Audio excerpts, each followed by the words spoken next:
Kay and I'm back with another 31 Days Cut File Fun. I'm also pairing this with my Mixed Media Mayhem recipe for Friday. I have my stamps already picked out, as well as the ink that I will be using with them. Both of these stamp sets are from Close to My Heart, and my ink is Obsidian ink by Altenew. I have some circles that were left over from a project. I've got 6 photos to play with. I'll explain the photos here in a little bit. These circles were left over from a Halloween project that I did last year, but I plan on using them, or at least one of them, with my compass here. That is from the Pear Tree cut file. I have some sequins from the Not Just for Boys Kit Club kit. And then from Pear Tree and Not Just for Boys Pear Tree, I have some felt little icons that are Halloween-y-ish. And then the Not Just for Boys, I've got buttons and charms. From My Mind's Eye, I have a Brad set from many moons ago. Oh, look at that price. I did not pay that for that. Anyways, some assemblage required. I have some dancing skeletons, super cute. And then from Close to My Heart, back in the day, like a decade ago, I have these Brads and faux Brads, so they're sticky-backed Brads. And they're just the haunted assortment that I think are from like 2011, 12 maybe, somewhere in there.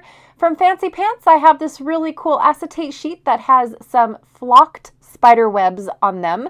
I've been dying to use this acetate sheet, you guys. I just never knew how I was going to use it. So I still don't know how, but we will find out. But it is, 2011. Oh yes, I don't hoard a thing. From Stampin' Up, I have this beautiful print that is a floral print, that orange and purple on black, and it was from last year's Halloween collection. Here is a fishnetting print that's actually from a wedding collection that is in my Halloween section, but I do say that I don't use that paper at all.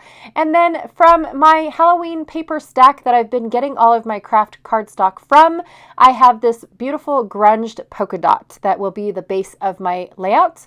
For the mixed media recipe, it also calls for some vellum, so I have some uber old vellum all the way back from QVC days. Yes, I do.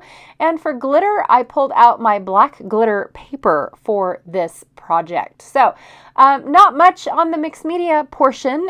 So I do like I could have used actual glitter, but I wanted to show you guys how you can have mixed media without having the mess. That was like, I showed you guys that last time, but I also wanted to show you guys again this time. Based off of the recipes. So one of the things that I did was I cut my one glitter sheet in half, so that way I had my photo mats for my photos. And then I took my spider web acetate and went ahead and cut it in strips, so that way it looks like I have spider webs on the top and the bottom and the sides of my photos. And then I cut up and scuffed up or scored up or something distressed the edges of my vellum, so that way I had almost like see-through stones. That's what I was going for with that. And then I'm doing my little stamping. So on the side, I have a little spider webby border. That is just for looks. It's just for show. Nothing representing it at all. And then I am taking this hexagon background and I'm going to add it to the background of my polka dots. Now, I have to say that a happy discovery happened that this background has white polka dots on the back. And when I stamped on my background with this beautiful hexagon ink, it actually resisted the polka dots. And so now all of my hexagons have polka dots in there as well. And you'll see that in the close-ups. But I didn't see it until after I was done doing all the stamping. One of the things I love about Close to My Heart's stamps like that is that you can twist and turn it and it will fit and go in with itself, so you can create an entire pattern if you really wanted to. So I demonstrated that a little bit in the larger sections where I didn't just stamp one or two. All right, so my title is uber super long. It is a quote that I picked up. It says, "It's okay to look back in the past as long as you don't get stuck in it. Now, the quote is from, and I don't remember, you guys, honestly, but I only used half the quote. The first half, which says it's okay to look back in the past or at the past. That was the quote that I used. The rest of it, I just added to it. It is definitely not anything that I did. I'm actually looking for who did the quote, so that way I can share it with you guys. But the photos are of us in an outing where we, what's it called? Where we were going to the Palisades, and we went up the hill, up the mountain, because we saw something up there, and it caught our eye, and we decided to go check it out, and we discovered this graveyard. And so one of the things that my kids enjoy doing in old graveyards like this, besides looking at all of the architecture that is there, that's one of the things I like about looking at older graveyards. My children enjoy going and finding the oldest gravestone. That is one of their things. So we do end up spending quite a bit of time in the graveyards, just because we enjoy looking at all the different types of tombstones there are, as well as looking at the dates. And then the words down at the bottom where it says, things like beloved husband, or there's an incantation that was left at the bottom that the family wanted to represent the person by. It's like their going away quote type of deal. And so that's one of the things that we do enjoy doing, is reading the tombstones. And of course the kids like to find the oldest tombstone that is in the yard. So anyways, I decided to add another piece of glitter paper to make it look like my photos. The photo mat goes all the way across the page. And then I am gluing these vellum squares in and out, tucked in and tucked under and all that good stuff. So that way it just looks like I've got a bunch of ghosty stones all over my layout. Now, I am using Halloween paper for this layout, not because I wanted to give it a spooky feel, but because of the fact that, my kids are growing out of the Halloween stage as much as I still want to dress up. My kids are kind of, maybe not type of deal. And my husband's definitely not. So I have all this fabulous Halloween elements that I want to use. However, I don't have any more, cool little costumes to use them for.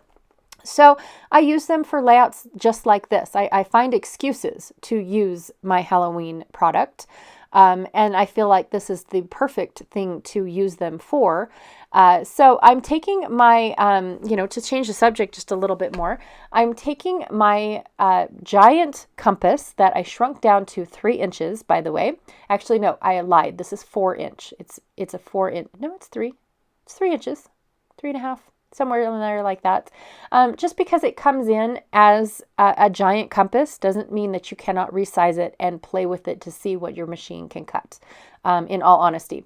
But I'm taking the sequins and I'm doubling them up around the edge. So I put down my teal sequins first, and then I'm going through and putting a spider web sequins in the center of the teal. So you get just that small hint of teal color. And this is what it looks like when I got all done. I just didn't record all of it for you guys because that would have took forever, because this layout did take forever. In case you guys didn't notice, I do have it on super speed mode just because of all the elements that I added to this layout, and it took forever. I had 3 hours of recording time, and I had to reduce it down to a watchable time for me. And if I just left it at my normal speed with what little I cut out, it would have been a half an hour long. Oh my gosh, it would have been awful. So I went ahead and just sped it up quite a bit so you get the gist of it. And I didn't have to cut out a whole lot just to reduce the time. So anyways, went ahead and finished gluing all of my squares down, and now I am fussy cutting out all of these beautiful flowers. I love the fact that they were printed on black. I just feel like it does have that mood and feel that I'm looking for, without being too dark and dreary type of deal. So I'm going to go ahead and just add them to all of my little squares. I'm not doing any rhyme or reason. I'm not having 3 specific clusters or anything like that. I want movement around the page, instead of just 1, 2, and 3, because I don't really have a focal photo. All of the photos are what I wanted to scrapbook. They're all representing something. One of them's representing really cool architecture. One of them's representing the fact that an entire family, what is there, are all buried together, which my kids thought was just completely awesome.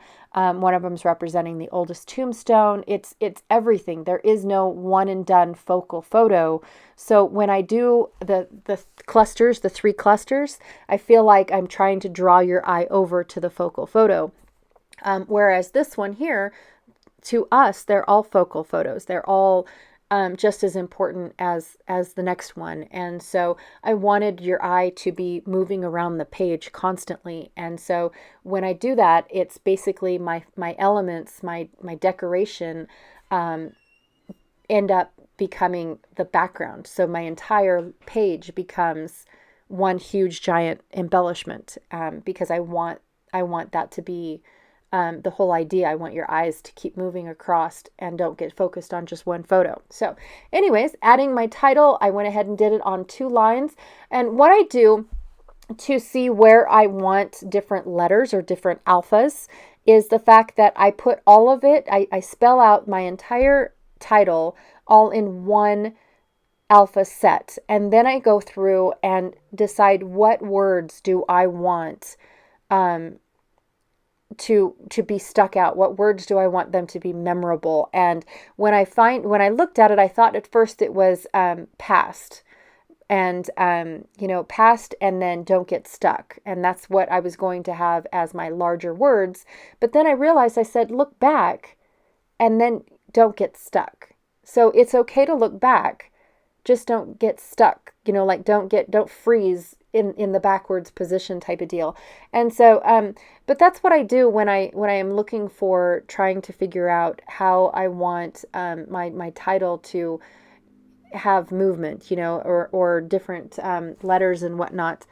So I definitely type out the whole thing or write out the whole thing, and then I underline what words I want in different font or sparkly or gold or anything like that, and end up making it, a little bit larger. What I like about the foam letters is I can go over dimensions like the sequins on the compass. I definitely love that for the foam. So anyways, I am just I'm scattering the bits everywhere. I wanted to make sure that my stars went all the way across the page instead of just stuck on one side. Same with the buttons. Same with the skeleton head sequins and the other brads that I had. So I just wanted to make sure that everything was represented, but not in each cluster. Does that make sense? I hope so. And I definitely wanted my little felt tombstones to be part of the title, because that's I just felt like that was a great place for them instead of them scattered all over the place. I love the little dancing skeletons. They just bring a light, a lightness to the layout instead of it being so serious. So anyways, that is my layout for today. I absolutely loved embellishing the edge of my compass with the sequins and adding it to the background or in the back of my title. I love having a title that is embellished. It's not just slapped on the page and here's a title because I was told I had to have a title. I love incorporating my titles with my embellishments, or other way around, my embellishments within my title. It just makes the page flow a lot better in my brain. But then again, I didn't really have one solid cluster within this page either, because again, I wanted the movement. I wanted each picture to be just as important as if it was the focal photo. And so that's it. All right, be sure to check out everyone else that is playing along with Mixed Media Mayhem. Our list and our family keeps growing and growing over there. So go check it out. We also have a Facebook group over if you would like to play along with us and add your layouts to that Facebook group. And then there is the 31 Days of Cut File Facebook group. That one is just fabulous, you guys. I cannot believe how many people are actually playing along this year that I never noticed about last year. So I really, really do enjoy that. Be sure to check that out. All of the links are down below, so you guys don't have to worry about where to find this information, but down below in the description box of this video that you're watching is where you'll find all the links, and it'll take you over to Facebook, and you can join up at no cost, you guys. That is awesome. I love this community. I really do. All right, I'll check y'all later, and thanks. Bye.